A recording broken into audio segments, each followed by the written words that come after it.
Once upon a time, in a quiet little town where clouds looked like cotton candy and the stars twinkled like glitter, lived a curious girl named Rosie. Rosie had a special spot in her room, a cozy old rocking chair by the window. It belonged to her grandma, and it creaked gently every night as Rosie rocked in it with her favorite bedtime book.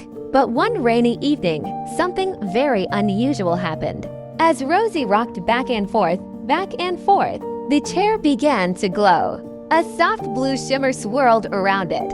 Rosie blinked, thinking she was just sleepy. But then whoosh! The chair lifted off the ground and floated into the air. What's happening? Rosie gasped, clutching the arms of the chair. The rocking chair soared out the window, gently flying above rooftops, trees, and even a bakery that still smelled like warm cookies. Rosie's hair blew in the wind, and she laughed with delight. "I'm flying!" The chair took her up through the clouds, where she met a flock of talking birds who wore tiny goggles. "First time flying?" chirped a parrot. "Yes," Rosie giggled. "Then hold tight, we're heading to the Moonlight Festival."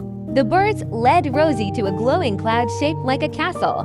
There were other flying kids, some in floating teacups, some on magic beds. They were all guests at the secret Festival of Dreams, a magical place that only appeared to brave dreamers. Rosie danced on the clouds, had stardust cupcakes, and even played hopscotch with the moon herself.